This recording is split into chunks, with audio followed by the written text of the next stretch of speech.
네, 안녕하십니까.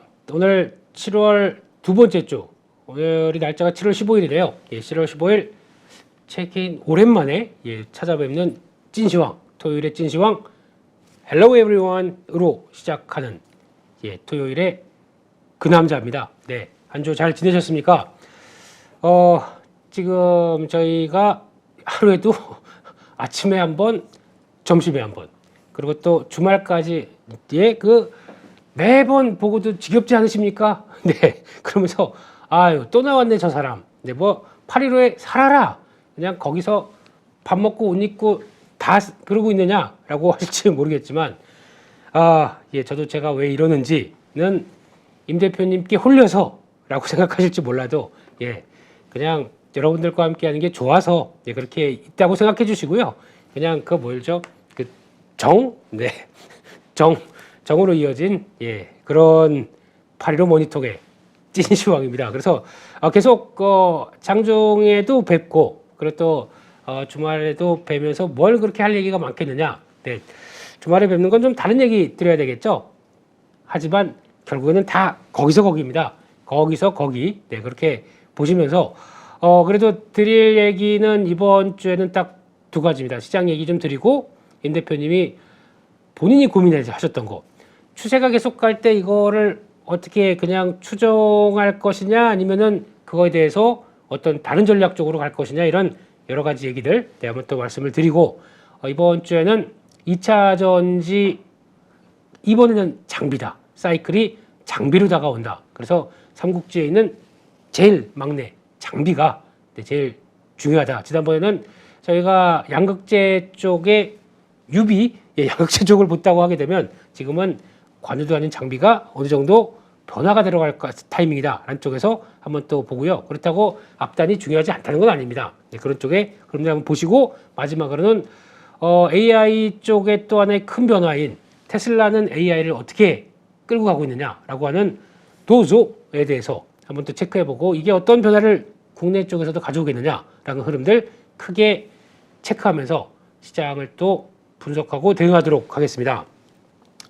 일단 지금 시장 변화를 봤었을 때 가장 또 중요하게 봐야 될 부분들이 하나가 이제 그거 같습니다. 일단 바로 들어가게 되면요. 오늘 뭐 잔소리 이런 거 없습니다. 하도 많이 장중엔에서 잔소리 하다 보니까 제가 참 그런 것 같아요. 장중엔에서도 드리는 얘기가 아니 왜 이렇게 저 사람들은 뭐 우이사도 마찬가지겠지만 좀 매매 좀 그래도 그나마 좀 오래돼서 잘하는지 못하는지 모르겠습니다만 그런 사람들은 왜 자꾸 추세 안 맞고 좀 처진 종목들을 팔라고 할까? 그에 따른 변화는 좀 죄송하긴 합니다. 저희가 보통 이런 거 장밋빛으로 됐습니다. 이럴 때는 그냥 많이 빠졌으니까 기다려 보시고요. 여기서 조금 더 사셨다가 나중에 가면 나중에가 얼마인지 어떻게 이제 모르겠습니다. 그냥 왜 나한테 이런 어려운 질문에서 당황스럽게 해요. 그러니까 그냥 이럴 때는 그냥 편안하게 어떤 희망만 보여주는 게 좋겠다 싶어서 희망을 보여주게 되면 저는 그냥 나중에 올라가게 되면 좋고 아니면 언젠가 올라가게 됐어 그러니까 기다려보자라고 하는 그런 사람으로 남고 싶지 않습니다. 여러분들의 자금, 여러분들의 계좌는 소중한 걸 알기 때문에 그렇게 방치됐다가 나올 수 있는 변화는 기껏해야 그러면 저희가 뭐 본전 탈출하려고 지금 주식하십니까? 아니잖아요. 그런 쪽에서 적극적인 액션이 필요하다고 생각되기 때문에 그렇게 말씀드리고 일단 매매하는 사람들은 거기까지 갈 정도까지 안 두겠죠. 근데 거기까지 갔을 때 어떻게 하겠느냐라는 방법은 그냥 눈을 씻고 봐도 지금 대응할 될 거는 반등하게 되면 매도할 자리 아니면 여기서 그냥 어느 정도 저항권 들어오게 되면 빠질 자리만 보는 게 저희의 해야 될 일이라고 생각합니다. 그렇기 때문에 시장에 안 맞고 트렌드가 지금 안 맞다고 하게 되면 그래 뭐 단타는 이상 그냥 놔둬 라고 했던 게 그렇게 놔뒀던 종목들이 지금 마이너스 70%고 이게 조금 기다리면 마이너스 80%까지 가는 이런 현실 쪽에서 기다리라고요? 그럼 마이너스 70%가 기다리게 되면 여기 물 타가지고 그러면 여기 꽉 차 있습니다. 더 꽉 차서 나는 여기 거의 이 종목만 보고 있습니다. 이게 올라가서 나중에 한 6개월, 1년 가게 되면 이거 마이너스 20%, 10%대까지 오니까 이거 그냥 기다리시라고요? 이렇게 상담하는 게 그게 기약도 없는 쪽에서 그럼 그 1년 사이에 만약에 마이너스 70%를 탈출할 수 있을 만한 종목들이 옆에서는 움직이고 있는데 이거를 무시하고 그냥 그쪽으로 가서 계속 그것만 보고 있으라고요. 이게 저는 개인적으로 상담자의 자세는 아니라고 생각합니다. 상담자는 좀 더 적극적으로 기회가 있을 때 응대할 수 있도록 포지션을 변화시켜주는 게 제가 해야 될 일이라고 생각하고 있기 때문에 저희가 장중현에서 상담하는 내용들이 나랑 안 맞다라고 생각하게 되면 아니 나는 몰라 그냥 해서 가겠어. 그렇게 가셔도 됩니다. 하지만 저희가 말씀드리는 거는 되도록이면 시장 트렌드에 맞게 시장의 변화에 맞게 또 얘기를 하고 거기 초점을 맞추다 보니까 그렇게 대응을 하는 쪽으로 안내를 드리는 거 그게 저는 차라리 저의 직무유기가 아니라고 생각됩니다. 가슴 아프지만 가슴 아픈데도 가슴 아픈 걸 계속 어떻게 가슴 아프게 둬야 됩니까? 가슴 아플 때는 내가 속상하고 가슴 아프고 미쳐 팔짝 뛸 것 같은 이런 계좌를 볼 때하고 한다고 하더라도 열 때마다 깜짝깜짝 놀라고 아씨 이렇게 이진우 소장님 이것처럼 쓸어내리는 이런 과정이 나온다고 하더라도 변화를 줘야 되겠죠. 변화를 안 주고 그냥 두게 되면은 그대로 방치로 갑니다. 그래서 아마 마이너스 60%, 마이너스 70%가 종목이 있다고 하게 되면 일단 처음부터는 제가 드리고 싶은 얘기는 반성이 필요합니다. 이렇게 갈 때까지 내가 뭐 했나? 이게 더 중요한 나에 대한 반성이 필요하고 다음에는 이렇게 안 가도록 해야지라고 하는 나의 철저한 뭐 스터디나 뭐 아니면 나에 대한 매매 스타일을 바꾸는 게 먼저일 것 같고 무조건 여기 갔다고 그래서 그냥 기다리라고요. 두 손 놓고 이렇게 기다리고 기도 매매입니다. 이거 언제 올라가? 저 좀 제발 좀 도와주세요. 이렇게 하지 마시고요. 그게 만약에 다시 사이클이 들어와서 갈 개연성이 있다. 그러면 모르겠죠. 근데 그게 아닌 이상 구조적으로 이렇게 바뀐 종목들이 더 많습니다. 그러니까 사이클이 바뀌면 올라갈 수 있는 종목들을 제가 보기엔 확률이 30%, 나머지는 구조적으로 도저히 가기 힘든 증자도 해버렸고 거기다가 기업 구조도 확 악화됐고 그런 종목들은 70%입니다. 그러면 아니는 종목들은 정리가 필요한 게 맞거든요. 그게 해주셔야 됩니다. 그래서 차라리 용기를 가지시고 여기 그냥 그래 어차피 다는 못 팔아. 50%만 파세요. 팔아가지고 차라리 이거 그러면 확 쪼그라든 자금입니다. 그 쪼그라든 자금을 보면서 이것도 사서 물리면 어떡해 라고 생각하시는 분이 있을 거고 그거는 시장에 대한 워낙 위축됐기 때문에 그 당연한 마음입니다. 하지만 그래 내가 어디 한번 오기가 발동해서 이거 지금 확 쪼그라드는 금액이지만 어디 시장에 맞춰가면서 제대로 다시 한번 해보겠어 라고 하는 거랑 어떤 차이가 날까요? 나중에 지나고 나게 되면 내 계좌나 나의 매매 스타일에 어떤 변화가 올까요? 이거는 다시 한번 강조드리지만 잘 체크를 해주셨으면 좋겠습니다. 그리고 이 얘기는 장중에 나면서 제가 종목들 가끔 보다 보면은 눌림목 됐다 보니까 이런 건 살 자리인데요. 이런 건 이 정도가 올라오면 파세요 라고 하는 기술적 분석에 관련된 내용들을 얘기를 드리다 보니까 상당히 궁금해 하시면서 블로그에 자꾸 설정이 어떻게 돼요? 이거 매매법이 어떻게 돼요? 라고 많이 문의를 주시는데 제가 답변을 못 드리겠습니다. 그런 분들한테는 그냥 둥그스름한 얘기밖에 못 드릴 것 같습니다. 근데 물론 시간이 이거 많고요. 이게 하나 이거 설정해서 이렇게 됩니다. 끝 이게 아니거든요.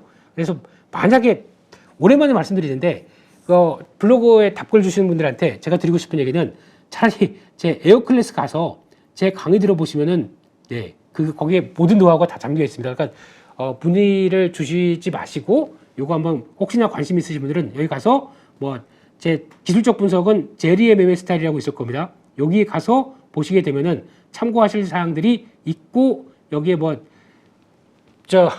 단기 매매 아니면 일봉으로 가는 약간 긴 매매 이런 것들 대응하실 수 있게 다 설명을 드렸기 때문에 요거 체크하시고 관심 있게 보시는 게 제일 좋겠다. 이렇게를 끝내겠습니다. 많이 관심 가지시고 저도 문의에 대한 답변을 드리는 건 좋은데 차라리 그냥 에어클래스 가셔서 이거 한번 보시게 되면 그냥 간단하실 겁니다. 라고 말씀드리는 게 더 편할 것 같아서 이렇게 안내를 드리겠습니다. 그래도 관심 많이 가져주셔서 감사드리고요. 저희는 다른 거 없습니다. 웅이사도 그렇고 저도 그렇고 그냥 트레이더입니다. 트레이더 쪽에서 그냥 그런 거 있죠. 저희가 보통 얘기하는 게 인매매라고 합니다. 네, 제가 제일 혐오하는 거요. 네, 보다 보니까 어제 상한가 비슷하게 들어가서 강했던 섹터 종목들이 있는데 섹터나 산업에 대한 이해는 전혀 없이 그거 가지고 이거 강했으니까 내일도 상한가 갈 겁니다. 내일도 강할 겁니다.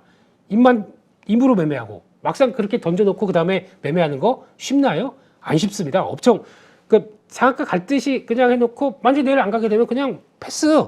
그냥 얘기한 거 안 가게 되면 그냥 패스. 아니면 올라가게 되면 제가 어제 말씀드렸죠.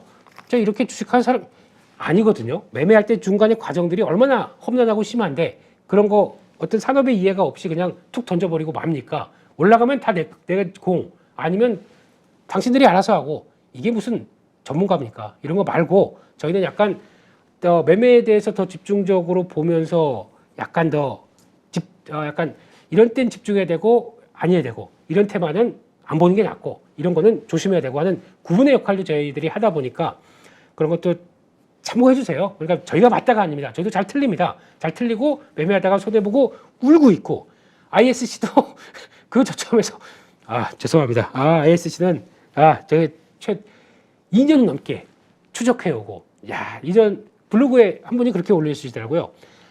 그분은 안 파시는 것 같아요. 2년 전에 매경에서 제가 그렇게 얘기했답니다.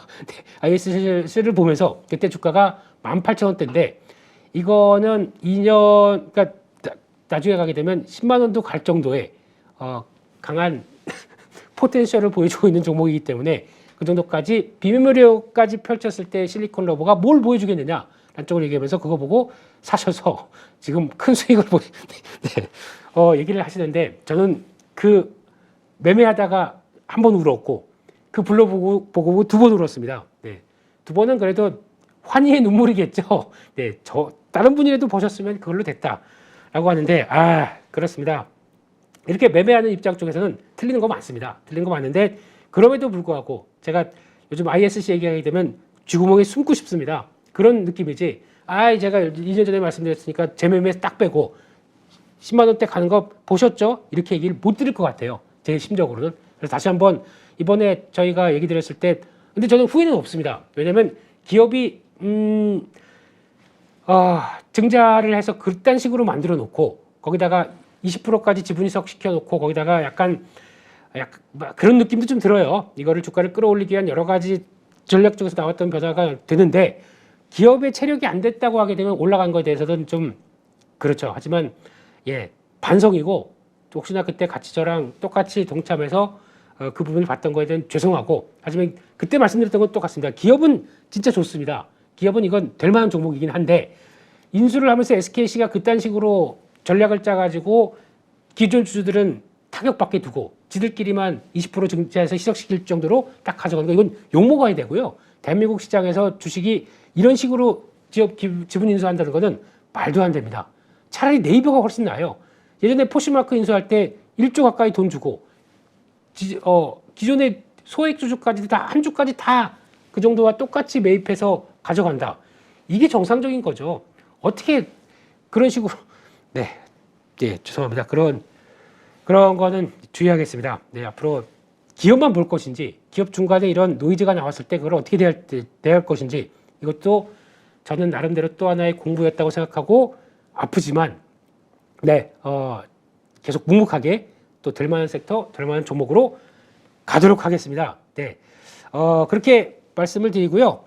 일단 시장 얘기로 바로 들어가겠습니다. 또 앞서 너무 많이 다른 길로 샜네요. 그래서 일단 이번에 나오는 변화를 봤을 때 또 2월 CPI 발표되고 PPI 발표되다 보니까 시장은 환호하죠.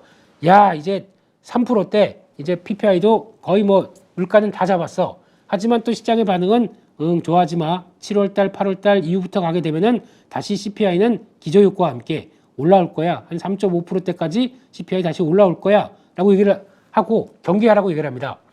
그런데 놓치시는 게 있죠. 그러면 지금 왜 안 좋은 것만 보면서 되게 불안해 하시는지 모르겠어요. 일단 그냥 CPI가 있고 코어 CPI가 있습니다. 코어 CPI는 식료품과 에너지 가격을 뺀, 그러면 코어 CPI를 많이 본다? 아니면 또 연준이 보는 PC 지표가 있습니다. 개인 소비자 지출 이런 쪽으로 보는데, 요 단계로 봤을 때는 CPI 별로 내려가는데 그냥 뭐 이래. 코어 CPI 같은 경우는 그러면 아직까지도 5%대에서 내려오기 시작한 지 얼마 안 됐다. 근데 이거 내려오기 시작하게 되면은 어차피 CPI 안 좋으면 이것도 어떻게 되겠느냐라고 하는데, 코어 CPI에서는 중요한 게 쉘터라는 게 있습니다. 쉘터가 뭐냐면은 집 관련된, 그래서 문구가 그래요. 당신은 집주인으로서 렌트를 할 때 얼마에 렌트를 하겠느냐라고 하는 항목이 있습니다. 이게 제일 중요한 건데 영어로 해야 되는데 영어는 패스하겠습니다. 그걸 보게 되면 집주인 입장 쪽에서 아무리 시세가 내려간다고 하더라도 시세보다는 비싸게 받고 싶어 하는 게 심리겠죠. 그러다 보니까 잘 안 내려가요. 근데 가격대가 내려가다 보니까 아유 나도 어쩔 수 없이 그냥 시세에 맞춰서 이 정도 줘야 되겠어요 라고 하는 항목에 대답하기 시작하게 되면 그게 빠지기 시작하는 게 코어 CPI에 작용하는 거죠.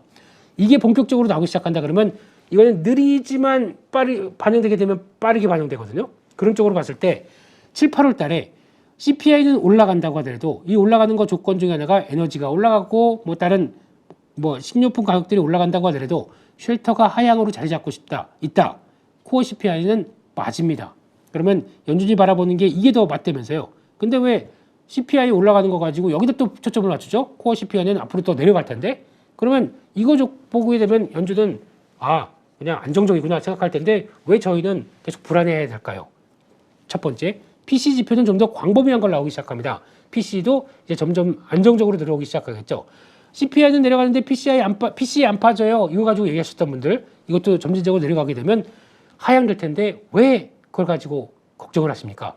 결론은 저희가 작년부터 하도 금리 이렇게 너무 세게 올라가서 다행이다 보니까 아직까지도 금리에 대한 공포나 우려감들이 상당히 많습니다. 근데 지금 연준에서 밝혔듯이 올해 금리 인상하게 되면 두 차례 아니면 뭐 세 차례 모르겠습니다. 두 차례라고 하게 되면은 두 차례 정도로 하게 되면 맥시멈이라는 얘기겠죠. 물론 앞으로 어떤 변화가 나올지 모르겠지만 그러나 지금 이 상황 쪽에서 저희가 해석할 수 있는 거는 지금 경로 쪽에서 보여줄 수 있는 거는 두 차례가 다다라고 하게 되면 이번에 7월 달에 금리 인상 한다고 볼게요. 저는 아닐 수도 있다고 보지만 뭐 잘 틀립니다. 예. 하지만 7월 달에 금리 인상에서 한 차례 하게 되면 마지막으로 남은 건 한 번 정도가 더 합니다. 연준에서 밝혔듯이 연준도 틀리고 저도 틀리고 다 틀리는 이런 금리 가지고 맨날 서로 다 틀리면서 지표들이 어떻게 해야 되는지 나중에 보고 움직이는 상황 쪽에서 서로 다 틀리는데 뭘 이거 가지고 걱정하십니까? 이거 가지고 그때 변화가 됐으면 그때 가서 걱정을 하시면 됩니다. 지금은 금리 경로는 일단 지금 기준으로는 다 왔다. 피크아웃 쪽으로 보시는 게 맞다고 봐야 되겠죠. 그게 시장의 생각이 틀렸다 맞았다를 떠나서 이성적으로 그렇게 볼 수 있는 거 아니에요. 그리고 거기다가 지난 FOMC 때 보여줬던 점도표를 보게 되면 1년 뒤에 대한 금리는 여기가 아니거든요. 4%대까지 떨어져 있거든요. 그렇게 되면은 누군가 하나 틀린 거죠. 그러면 다음 1년 뒤에는 그럼 올해 두 번 정도 인상을 하게 되면 만약에 5.75입니다. 상단부까지 보게 되면요. 그러면 터미널이 5.75까지 갔었을 때 내년에 4%대까지 가려고 하게 되면 만약에 뭐 4.75라고 생각을 해볼게요. 4.6으로 본 것 같긴 한데 그러면 앞으로 그러면 한 9월달 뭐 하반기에 한번 더 올려서 그러면은 지금 5.75가 1.25가 내려갈 정도로 그러면 0.25씩 몇 번을 해야 되는 겁니까? 4번, 5번? 그럼 내년에 딱 2024년 시작하게 되면 금리 쫙 내리나요? 이것도 아닐 거 아니에요. 그러면 뭐가 연준 위원들 사이에서도 안 맞다는 얘기겠죠. 약간 그들도 그러고 있습니다. 이게 지금 피크아웃이라고는 생각하고 있는데 이런 얘기를 하게 되면 시장이 또 받아들이면서 좀 과열적으로 나가겠지. 야, 하지 마. 그런데 나온 숫자는 그렇게 되어 있습니다.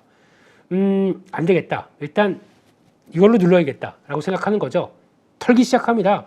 아직 경계해라. 뭐 지금은 그럴 때가 아니다. 앞으로 금리 2번 이상 올릴 수도 있다. 이게 최적이라고 생각한다. 라고 하다가 막상 지표 보니까 그게 아닙니다.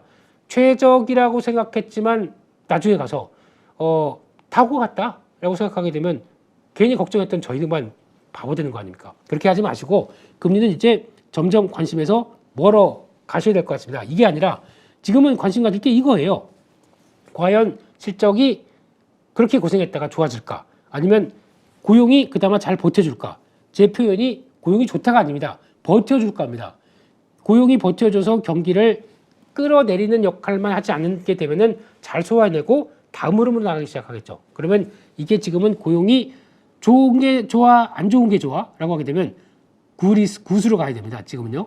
잘 경기에 금리가 올라주는데 잘 버텨줘서 고마워. 이런 쪽으로 가야 되는 게 지금 고용입니다.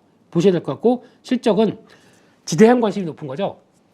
이렇게 금리가 강하게 올라갔다고 하더라도 기업 실적들이 버텨줍니다. 이렇게 나오기 시작하는 게 가장 좋습니다. 이렇게 나가야 되고요. 이런 것들에 대해서 계속 체크를 하게 되면 지금은 이쪽에 포인트를 둔다. 실적 시즌입니다. 이거 체크하고 변동성 커질 수 있습니다. 근데 이게 확인된다. 시장은 안심으로 가겠죠. 물론 눈높이를 저렇게 낮춰놓고 에헤헤 뭐 낮춰놓은데 그냥 그렇다고 하지만 중요한 게 지금부터는 이번 실적에서는 2분기 실적이 중요한 게 아닙니다. 3분기부터 하반기 가이던스가 제일 중요합니다. 가이던스가 얼만큼 나올 수 있느냐라는 부분들이 제일 중요하고 어떻게 바라보느냐가 중요한데 특히 한국을 볼게요. 한국 같은 경우는 부담이 없네요. 워낙 상반기에 사고 친 반도체가 있기 때문에 기업들이 단 작년 동기 대비해서 영업이익 절반 반토막으로 보여지지만 하반기는 올해 통틀어 그렇게 볼게요. 상반기 영업이익은 지금 추정이 다 합치게 되면 마이너스 50% 됩니다. 작년 동기 대비 YOY로. 그런데 상반기인데 올 한 해 2023년을 바라봤을 때는 영업이익이 한 11%밖에 안 줄을 거라고 보여주세요. 뭐죠? 상반기는 마이너스 50%면 하반기는 그만큼 그러면 확 끌어올린다는 얘기겠죠. 그러다 보니까 12개월 선행 EPS라고 하는 실적의 전망치들이 쫙 빠지다가 쫙 올라가는 이런 현상들이 나오죠. 이런 경향이 나올 때 대한민국 증시는 안 빠집니다. 웬만해서 잘 견딥니다. 그걸 보고 있는 걸 또 누가 보나요? 좀 더 빠른 외국인들이 보고 있습니다. 그러면은 얼만큼 개인들이 못 따라오게 선물을 팔았다가 쥐었다가 이런 식으로 난리 비루스를 핀다고 하더라도 정신 못 차리고 이거 추세 가는 거 맞아? 혼란시켜 놓고 저희 같은 사람들도 당하거든요. 네, 추세 안쪽까지 와서 조금 더 빠지지 않나 봤더니 그냥 거기서 그냥 확 돌려버리고 이런 쪽으로 나오게 되면 실적 기조가 이런 식으로 바뀌어 있다라고 하게 되면 네, 저희가 봐야 될 거는 딱 하나입니다. 상반기보다 하반기가 좋아지고 거기다가 뭐 달러 같은 경우도 보니까 약세로 가기 시작하고 물론 좀 아까 보니까 미국 시장 봤을 때는 장중에는 100대 위로 쭉 갔다가 100이 깨졌습니다. 인덱스가요. 달러가 약세로 가기 시작하는 흐름들이 나오기 시작합니다. 물론 언제 그랬는지 또 돌아온 게 달러라고 한다고 하더라도 기조가 이렇게 나오기 시작하고 채권 금리가 위험했던 10년물 기준으로는 4%대 내려가기 시작해서 이제 3.7대, 3.8, 3.7, 3.8로 다시 돌아오는 거는 조금 부담스럽긴 하지만 3.8이 저항이다. 그 안쪽에서 자리 잡고 있기 시작한다고 하게 되면 이것도 중요한 변화겠죠. 그러면 외국인들이 과연 어떤 포지션으로 갈 것인가라고 봐야 될 부분들이겠죠. 요거에 대해서는 앞으로 계속 추적을 하겠지만 지금 말씀드렸던 몇 가지 흐름만 봤었을 때 시장을 부정적으로 보고 다시 조심해야 돼라고 해야 될 이유가 있겠습니까? 아니면 매크로 지표 가지고 달러 계속금 인덱스 체크하고 10년물 금리 어떤 변화 체크하고 지금은 이럴 때가 아닙니다. 이럴 때가 아니라 지금은 이걸 하셔야 되죠. 너무 시장에 집중하지 마시고 어차피 시장은 점진적인 상승 쪽으로 가닥을 잡을 것이다. 그러면은 지금 저희는 외국인 동향을 체크해야 되겠죠. 전략부터 말씀드리세요. 전략은 동향을 체크하시되 동향 중에서 뭘 보셔야 되느냐. 지금 기준에서는 일단 현물은 모르겠습니다. 워낙 많이 사놓은 게 있기 때문에 플러스 알파 들어가는 거 괜찮습니다. 이쪽도 보시긴 보셔야 되는데 제가 보기엔 더 중요한 거는 지금은 장중 매매 흐름이나 아니면 주간 단위 흐름들을 봤었을 때 가장 중요하게 보셔야 될 게 선물 기조입니다. 선물이 어떻게 변하는지. 근데 지금은 한때 시장 추세에 대해서 고민할 정도로 선물 마이너스 5만 개까지 이렇게 강하게 들어오게 되면 뭐 있는 거 아니야? 라고 헛갈릴 정도로 해놨다가 그 다음에 후훗 속았지. 다음으로 간다. 우훗 하고 나면서 지금 나오는 변화. 순간적으로 또 며칠 만에 지금 마이너스 2만 5천 개 정도까지 확 줄어가고 있습니다. 그만큼 빠른 매매를 통해서 선물을 통해서 시장을 교란시키고 있죠. 근데 그런 쪽에서 그러면 가장 중요한 거는 선물이 이런 쪽으로 나와서 정신없어. 근데 잠깐 가면 생각해보자. 얘기들이 선물은 해봐야 그러면 단위로 본다고 하더라도 금액 단위로는 뭐 5조. 그러니까 지금 기준으로 한 10,000개 정도가 조 단위입니다. 1조. 그런데 이거를 1조 단위가 왔다 갔다 하니까 이거 심각한 거 아니야가 아니라 이거는 금액상으로는 그런데 이건 레버리지 상품입니다. 그러니까 즉 만약에 증거금을 넣고 매매를 한다고 하게 되면 금액은 1조가 움직여도 들어가는 금액은 약 한 15%밖에 안 됩니다. 1,500억밖에 안 돼요. 그걸 가지고 이걸 움직이는 상황들이죠. 레버리지가 그렇게 나오는 상황입니다. 그러니까 5조가 왔다 갔다 하게 되면 그동안에 외국인들이 한 13조 샀는데 선물로 5조를 팔았어가 아닙니다. 이들은 레버리지를 써요. 그러면은 그 중에서 15%만 한 개를 받다 보니까 금액은 들어간 게 별로 없어요. 그러니까 지금 저희가 체크할 거는 금액으로 보시게 되면 선물은 안 됩니다. 금액으로 보는 건 초보고 하수입니다. 개수로 봐야 돼요. 옵션은 제 개인적으로는 수량과 금액 다 봅니다. 그걸 가지고 보는데 선물은 수량으로 보셔야 됩니다. 그거는 꼭 기억을 해주시고 혹시나 거기 보시는데 금액으로 왔다 갔다 하시는 거는 바꿔보세요. 선물은 수량입니다. 무조건.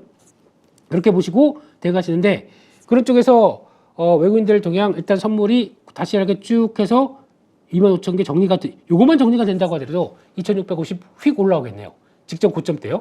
그러면 끝이다. 선물을 다 왔으니까 이제 2,650이 고점이고 다시 매도하게 되면 내려가겠지가 아니라 반대로 교란을 시켰고 너희들이 잘 못 따라오겠지 후훗 그리고 이번에는 다른 전략이다.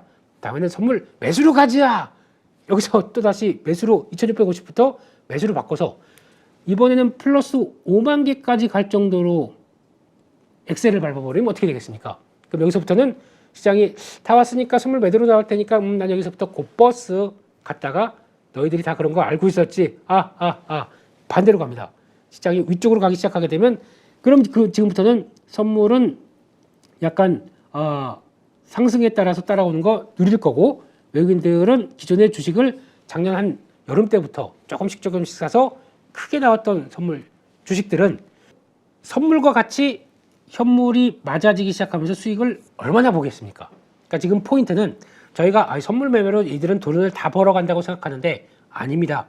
핵심은 항상 현물 쪽에서 돈 벌어가기 위해서 선물을 움직이는 경우가 더 많습니다. 그게 과거 흐름들도 많거든요. 그러니까 지금 어떤 특별한 추세가 없는 구간 쪽에서는 지들끼리 왔다 갔다 하면서 선물 쪽으로 움직인다고 하더라도 지금은 현물의 보조수단으로 선물을 많이 쓰는 경우가 많습니다.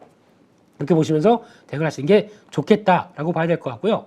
그런 쪽에서 지금 봐야 될 부분들은 임 대표님이 그런 주문을 하셨어요. 지금같이 시장이 추세가 계속 갔을 때 이런 계속 추세가 이어갈 것에 대해서 한번 두드려보고 의심하고 그래야 되지 않겠느냐. 그리고 또 만약에 추세가 가다가 이제 출렁임이 나온다고 하더라도 추세에 대한 믿음이 있게 되면 이런 때 저는 거성님답게 안 팝니다. 그리고 돈 있으면 더 사셨겠지만 돈이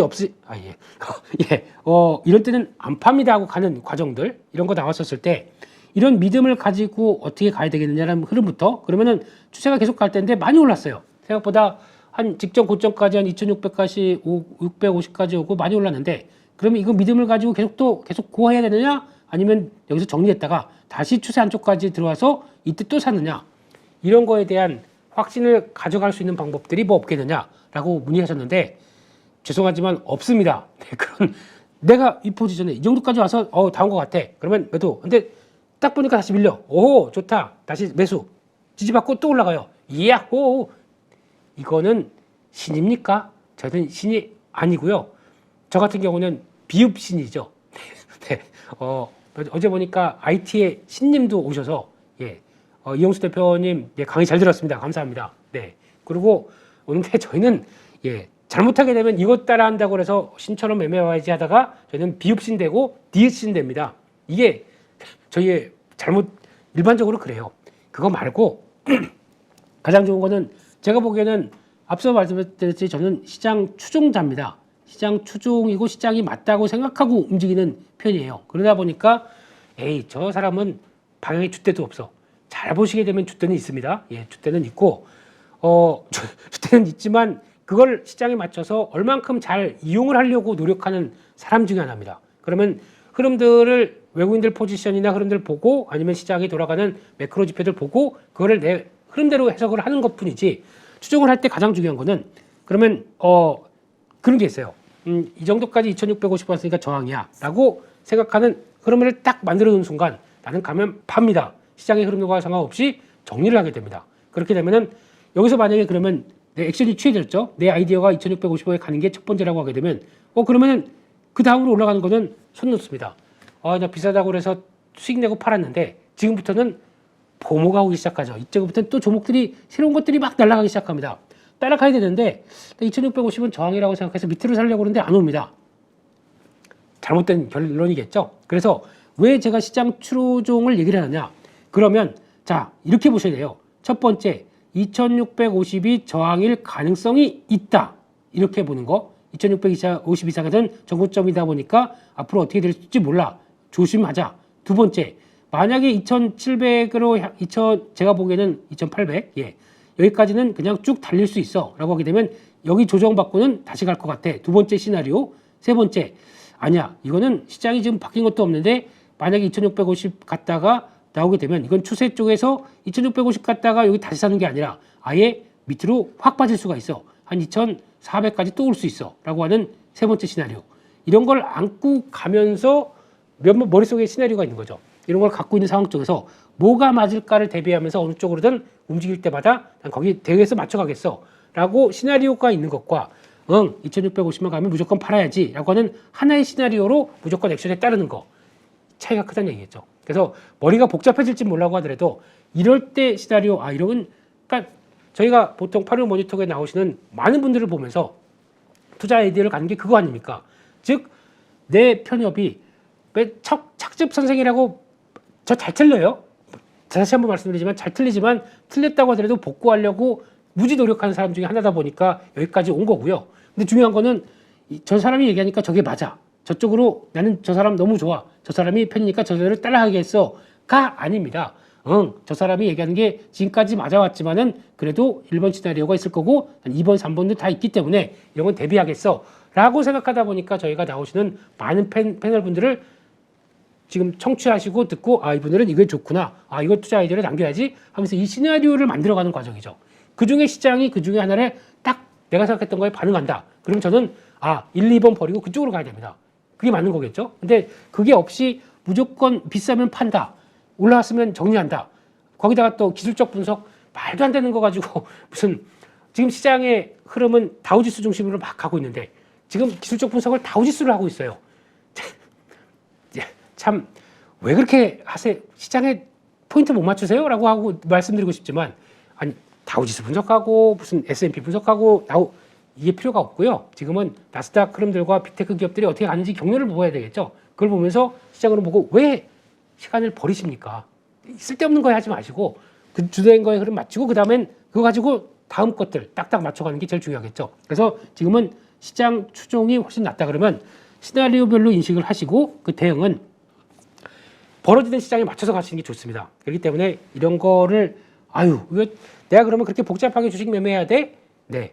모르시겠으면 파리로 모니터에는 자랑스러운 코너 토요일에 찐시황이 있고요. 장중에는 있습니다. 네. 거기 가시게 되면 시장 추종형 트레이더들이 계속 털어드릴 겁니다. 그래서 이렇게 보여지기 때문에 하지만 이 트레이더들도 잘 틀린다는 거. 잘 틀렸지만 언제든지 틀려도 울다가 아침에 일어나서 그래 다시 또 웃으면서 그날 마감할 수 있게 열심히 뜬다는 거. 이것도 같이 보시면서 저희는 미래를 모릅니다. 모르는 미래에 대해서 어쨌든 펼쳐진 걸 쫓아가기 위해서 열심히 발은 막 오리처럼 물 밑에서 발버둥 치는 것처럼 똑같은 이런 현실들이죠. 네. 같이 발장구 아니죠.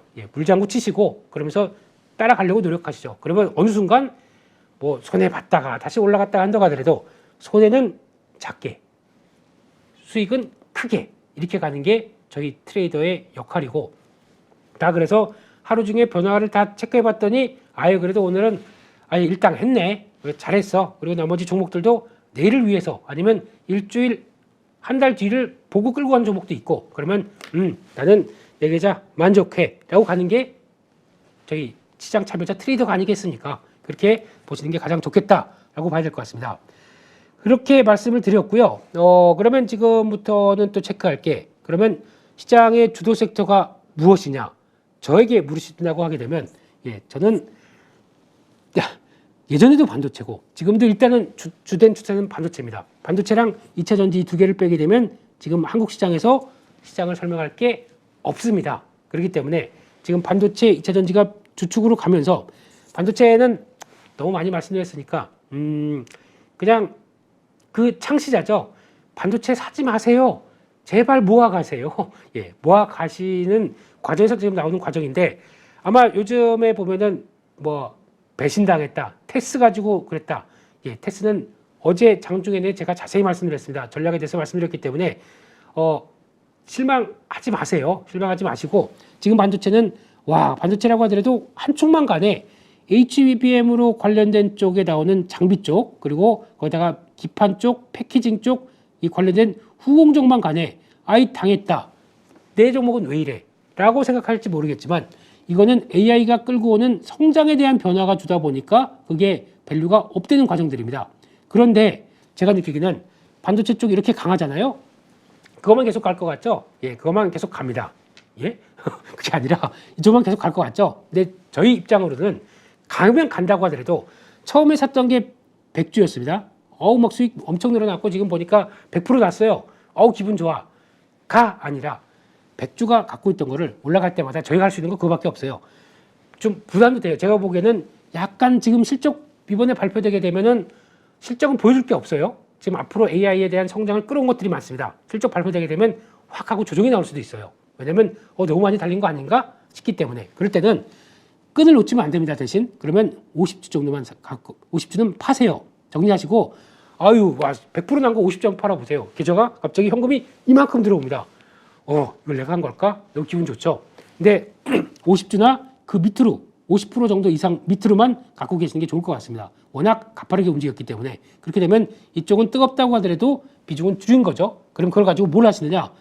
어떤 식으로 가셔야 됩니다. 어디로 갈까요? 자, 찍어서 지금 신저가 나온 건설주를 살까요? 아니면은 CJ 이렇게 많이 빠졌는데 이런 거 살까요? No. 신저가는 그런 종목들 사시는 거 아닙니다. 그런 거 가지 마시고 거길 가세요.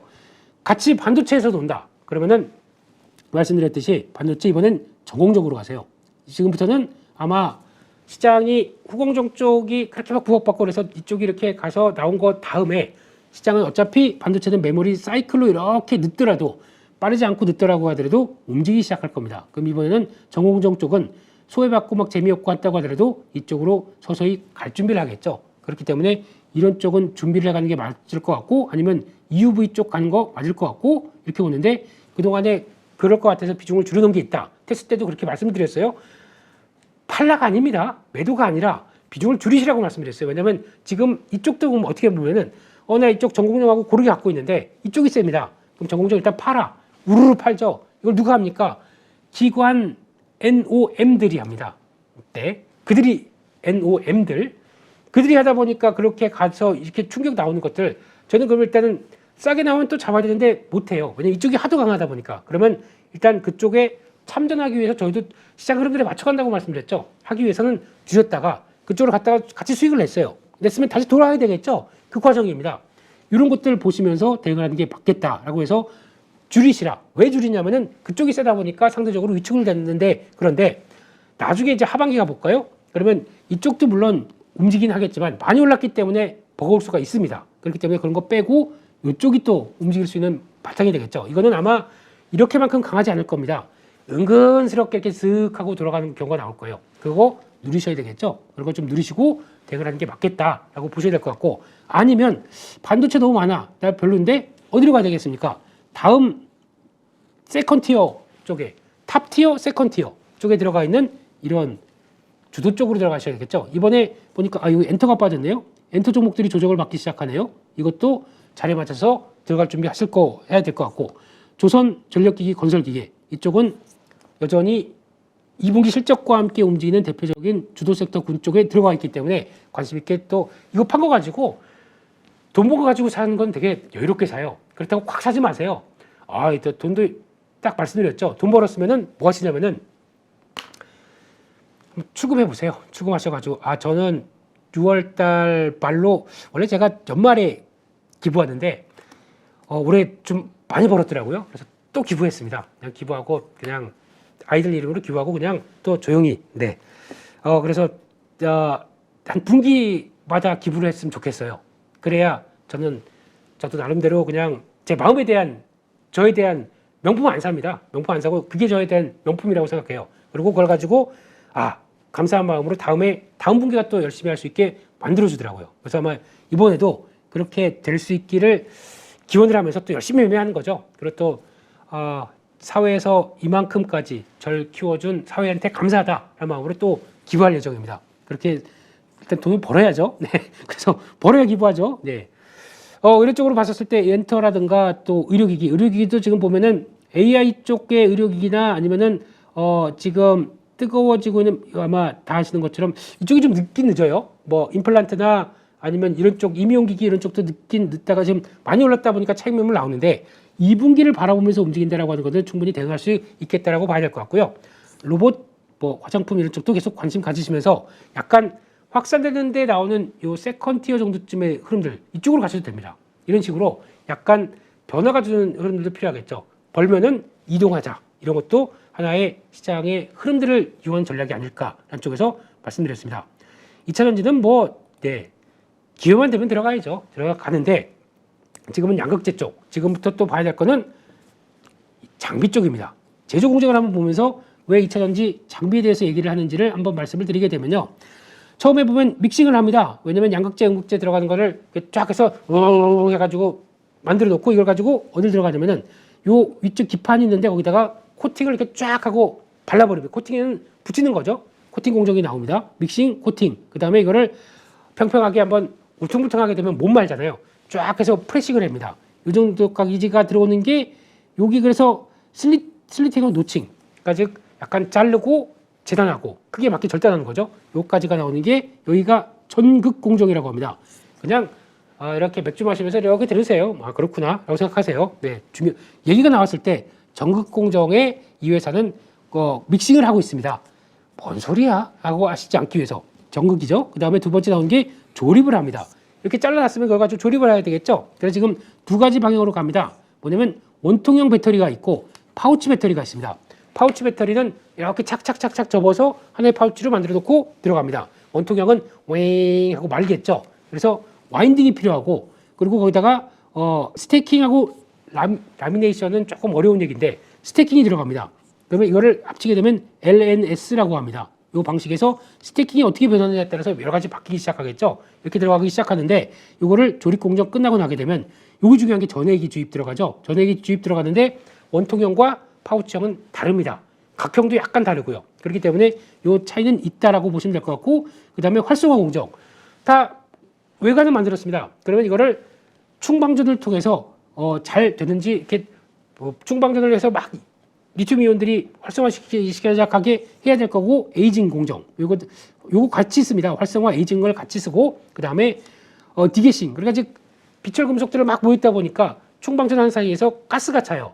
그러면 활명수를 하나 맞춰줘야 돼요. 네, 활명수 마시는 쪽인데 가스를 제거하는데 이게 어떻게 하냐면 원통형은 이게 별로 없습니다. 그러니까 공정이 하나가 줄죠. 이거는 파우치에만 들어갑니다. 그러다 보니까 원통형이 왜 부각을 받고 테슬라가 왜 좋아하는지 왜 4680 쪽으로 계속 가면서 점점 약간 늘려가는 분위기가 이렇게 나오는지 여기서도 하나가 있는데 차라리 반대로 디게싱을 하면서 좀 더 안정적일 수는 있겠죠. 여러 차이는 있습니다. 그렇게 해서 나오고 나머지 검사하고 그러면은 검사가 끝나고 나게 되면은 이제 거의 셀 들어가서 셀로 딱 조립이라는 거 딱 연결해서 그다음에 끝 이렇게 되기 시작하는 겁니다. 이렇게 됐을 때 나오는 공정들은 이런 거구나. 한번 LG 에너지 솔루션에서 제가 따왔기 때문에 그거 한번 보시면 될 것 같고요. 그러면은 왜 이게 지금 중요하겠느냐라고 하게 되면 지금 보면 보세요. 2021년, 22년 작년 같은 경우는 해봐야 이제 크긴 크는데 초기 단계들인데 2022년에서 올해 같은 경우는 성장률이 배터리 3사가 발전한 규모가 121% 커져 버립니다. 내년까지 같은 경우도 또 여기서부터 커지는 규모가 나오게 되면 커지는 규모가 이제부터는 레벨업돼서 더 커지는 단위가 나오기다 보니까 훨씬 더 올해부터 내년까지 나오는 단계들이 가장 또 그러면 이제 결론은 2025년부터는 가동되기 시작하겠죠. 공장들이 2년 정도 공장 다 짓고 틀 짓고 거기다가 공장 만들었으니까 장비 들어오는 발주가 나오는 단계들이다 보니까 이렇게 되는 현실적인 부분들이 나온다. 그러면은 이 중에서 아까 말씀드렸던 공정 중에서 뭐가 중요하냐? 쪽에서 기술력이 뭐가 높아야 되느냐? 그냥 장비주라고 다 안 갑니다. 어떤 기술력이 좀 있어야 되겠죠. 그러면은 그 중에서 높은 거 보게 되면 믹싱, 아까 보셨던 코터, 압연, 그러니까 누르는 것까지 이런 과정 쪽에서 기술력이 높은 쪽들이 앞으로 중요하겠죠. 또 노칭, 자르는 것 쪽에 나왔었죠. 중요하다고 봐야 될 것 같고 자동화 물류 이쪽도 보통이긴 하지만 이게 지금 막 커가는 단계다 보니까 이건 앞으로 승자의 독식이 다 스마트 팩토리 아니면 AMR이라고 하는 물류 자율주행 로봇 한다고 그래요. 하지만 여기서는 이거 할 수 있는 데가 로봇 회사랑 연합해서 나오는 로봇 회사와 장비 회사가 딱 결합해서 그걸 만들어냈을 때 얼마나 큰 변화가 나오겠습니까? 그런 회사들 나온 것들 체크를 해야 되겠죠. 이런 관련된 쪽이 앞으로 핵심이다라고 해서 이거를 체크하고 공부하면서 이쪽에 빅사이클을 만들어 가겠죠. 그렇게 되면은 장비들 업체를 보게 되면 아까 말씀드렸던 업체와 버티고님이라고 하시면 감사합니다. 제가 자료를 따왔습니다. 가장 요약이 잘 되어 있길래 나왔습니다. 그래서 그 중에서 이분은 그렇게 보시는 것 같아요. 예, 지금 나오는 아까 믹싱 제가 보여드렸던 장비 믹싱이라든가 그리고 또 코팅 또 아변 슬리팅 하는 쪽에서 나오는 거 레이저 노칭 나오죠. 노칭 또 프레스도 나옵니다. 이런 노칭 쪽에서 들어가는 회사들 쪽에서 기술력이 있는 회사들 이거를 좋게 보면서 이렇게 빨간 쪽으로 표시를 해놓은 것 같습니다. 이것도 관심 있게 보는 것도 좋은데 제가 보기에는 이 회사는 제거하세요. 필옵틱스, 필에너지 이 회사는 제가 이렇게 욕하면 더 많기 때문에 그렇진 하지만 아니 어떻게 상장 첫날에 CB 선언해가지고 우리 물량 이만큼 있어요. 120만 주 던질 준비를 합니까? 말이 된 욕하면 올라가기 때문에 그렇게 보겠습니다.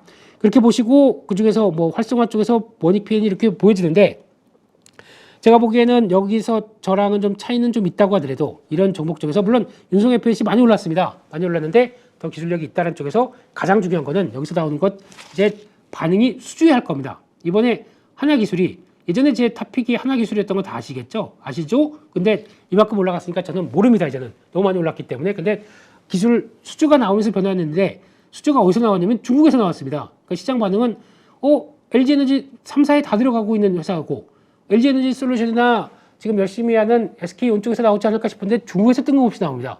이건 플러스 알파네. 그것도 규모가 크죠. 그러면 야 이게 하나기술이 그럼 영역이 커지는구나. 그래서 레벨업 된 거죠. 장비 쪽은 별거 없습니다. 수주를 보고 움직이는데 수주가 많이 나올 때가 되다 보니까 이렇게 생각하면서 대응한다는 거 그렇게 보시면서 흐름들 체크하게 되면 그와 함께 나오는 변화들 하나씩 보고 대응하는 게 더 좋겠다라고 봐야 될 것 같습니다. 그래서 아마 종목들 여기 나온 것들 한번 참고해 주시고 그리고 또 흐름들 비교해 보시되 가장 중요한 거는 첫 번째는 기술력이고 두 번째는 수주 관련된 흐름들 나오는 거. 근데 수주가 아마 중국 쪽은 플러스 알파로 생각할 것 같고요. LG에너지 솔루션을 비롯한 국내 3사. 근데 이거는 어디로 들어간다 얘기도 못해요. 또 비밀로 들어가는 게 많기 때문에. 근데 금액도 나오는 경우가 있고 안 나오는 경우가 있습니다. 근데 약간 금액이 저는 그렇게 생각합니다. 안 나오는 경우는 앞으로 나올 게 더 많습니다. 저는 그렇게 생각합니다. 많다 보니까 이게 금액을 굳이 뭐 보여줘야 돼? 라고 하면서 나오는 경우가 있고 근데 이게 의미 있는 금액이다라고 하게 되면 매출액 대비 얼마라고 해서 팍 던지는 경우도 있는데 그렇게 되면은 한동안 안 나오는 경우도 있더라고요. 그건 제 자의적인 해석입니다. 그런 거 한번 보시되 이 두 가지 체크하시면서 장비도 지금은 잘 보자. 이렇게 사이클입니다. 네, 그렇게 잘 보자라고 말씀드렸습니다. 다음으로는 테슬라 연관성은 별로 없습니다. 아까 2차 전지고 지금은 반도체 쪽이긴 한데 AI 테슬라가 어떻게 변하고 있는지에 대해서 웅장한 그림을 한번 봐야 되지 않나. 테슬라는 AI 컴퓨터인 도조를 이제 가동하기 시작을 합니다. 도조가 뭐야? 라고 하게 되면 요렇게 딱 완성된 요거를 AI 컴퓨터 그러니까 서버 하나가 딱 만들어진 것처럼 요거를 도조라고 부릅니다. 그런데 이걸 통해서 지금은 XAI라고 하는 이제 생성형이라든가 본격적인 산업에 진출하는 아마 여기다가 이제 뭐 숫자가 붙든가 뭐가 또 붙을 거예요. XAI1 이런 식이나 이런 식으로 붙어서 나는 이거는 테슬라가 또 뭐 하는지 아십니까? AI를 통해서 우주 항공에 적용을 시킨대요. 뭘 적용시키냐면은 그러면 우주 전체 사진을 쫙 찍겠죠. 그거 가지고 거기서 약간 좀 사람이 갈 수 있을 만한 우주 이런 것들을 AI를 돌리기 시작한답니다. 그래서 그걸 가지고 이제 뭐 경로를 짤 때도 AI를 짤 거고 스페이스X의 위성이 그러니까 우주선이 갔다가 돌아오는 거에 대한 이런 모든 경로도 AI로 짤 거고 AI가 모든 산업에 침투되는 이런 전반적인 예라고 봐야 되겠죠. 엔비디아는 뭘 했냐면은 어제 잠깐 보시면 아시겠지만 AI를 통해서 신약 후보 물질을 개발해서 그걸 추려주는 업체에 대해서 투자를 했습니다. 이름을 까먹었습니다. 투자하니까 그 회사 시총이 조단위예요. 조단위인데 80%가 하루에 올라가더라고요. 엔비디아가 AI를 통해서 활용하는 그쪽에 회사를 투자했다. 이런 현상입니다. 그러니까 지금 AI만 붙었는데 광분하는 거는 우리뿐만 아니라 미국이 더 심합니다. 솔직히요. 그럼에도 불구하고 보여줄 수 있는 개연성이 그렇게 되고 있구나라는 게 나오다 보니까 이렇게 나오는 현상들이겠죠. 그거를 꼭 생각을 하시고 AI 저희가 알고는 생성형, GPT 이게 다 뭐 콜로센터 대신해주는 AI 아닙니다. 이게 시작인 거에 불과하다는 거 지금 빅테크 기업들은 마구 영역을 넓혀가려고 합니다. 그럼 엔비디아가 여기 투자했다. 그러면은 이 업체들이 성과 나오기 시작한다. 그러면 솔직히 아까 신약 개발할 때 본 물질도 이거 엄청난 일입니다. 노가다라고 얘기를 해요. 그분들은 논문들을 수없이 많은 거, 뭐 몇백 한 편당 페이지 수가 4,500편이 되셨습니까? 거기다 나온 거 다 뒤져가지고 거기서 나온 거 가지고 또 논문 건 수도 몇만 건이잖아요. 그럼 이걸 AI가 다 학습을 해가지고 거기서 추려가지고 내가 원하는 그 후보 물질을 딱 맞는 걸 만들어내는, 거기서 이런 걸 다 줄여가지고 세너 개로 만들어줬다. 엄청난 일 아닙니까? 그렇게 되면 그 석사, 박사, 학사들은 안 들어가겠네요. 석박사들, 그렇게 많은 인력들 안 필요할 거 아니에요.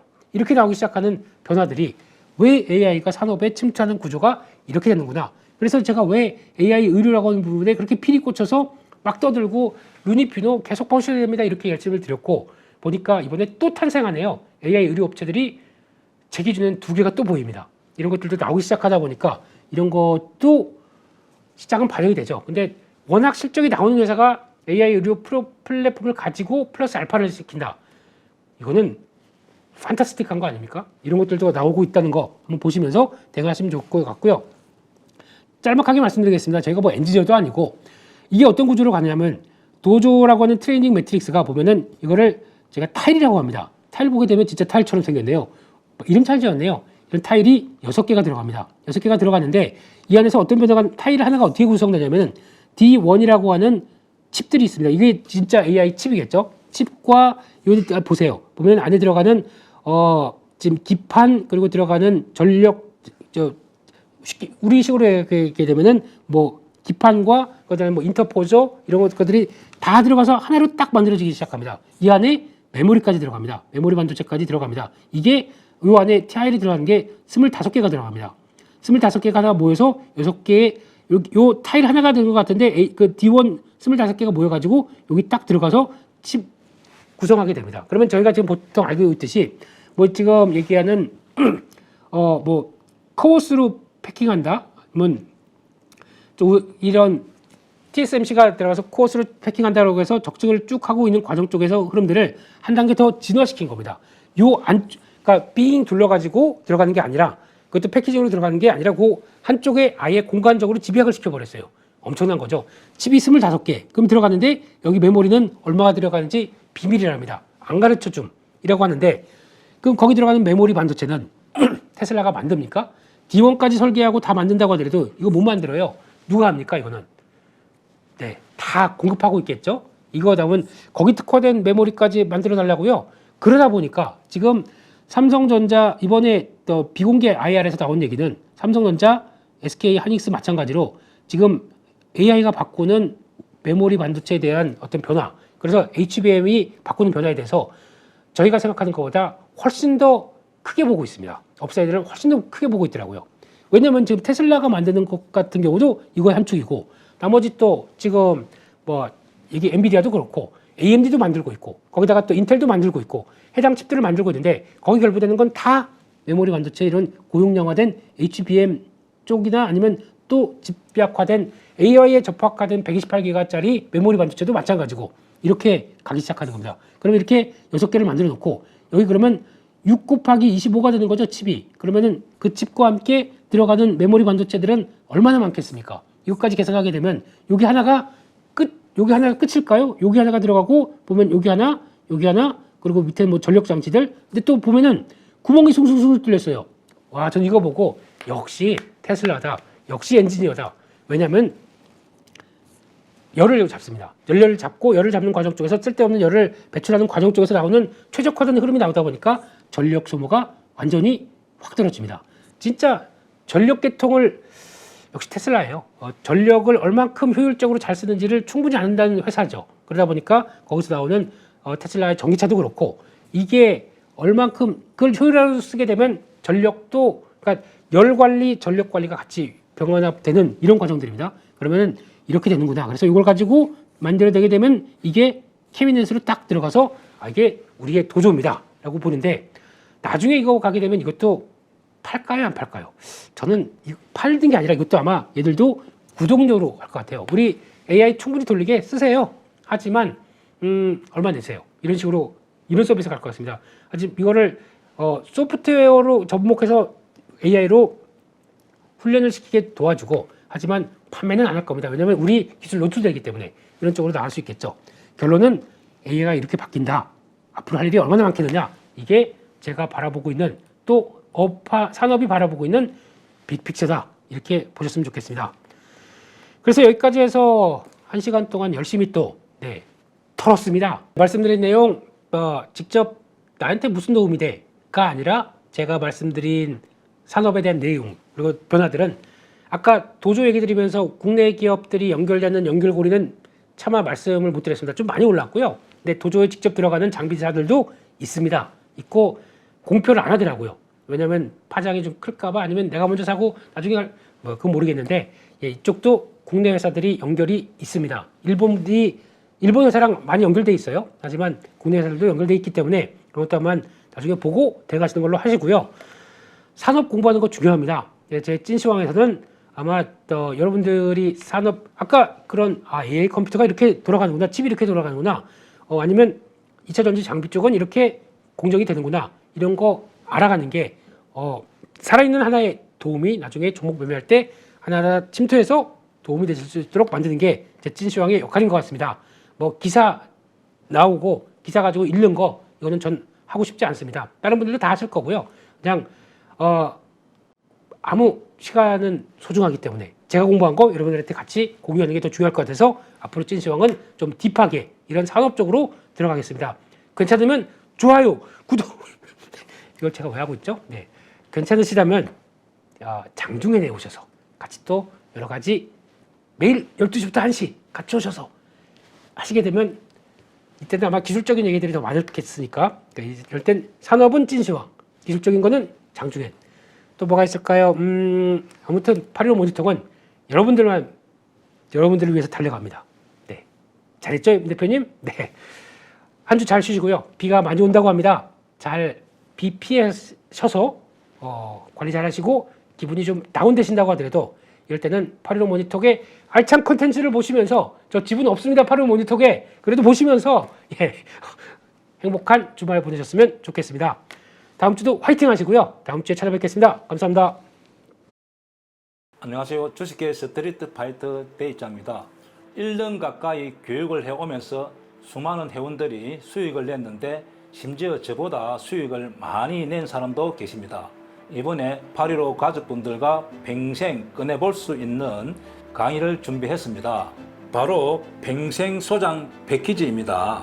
패키지로 대입장의 기법을 평생 소장하면 내 것으로 익히고 화요일 저녁마다 라이브러리에 꼭 들어와 그 주의 시황과 매매 전략을 설명드리니 응용하면 큰 도움이 될 거라 생각합니다. 이 안에 들어있는 32개의 강의는 여러분들이 언제든지 볼 수 있도록 말 그대로 평생 볼 수 있는 거죠. 대입장과 함께하는 중단기 실전기법 끝장반에서는 기법 기초부터 내용이 들어있고 더 큰 기대 수익을 가져올 수 있는 응용편까지 새롭게 추가했습니다.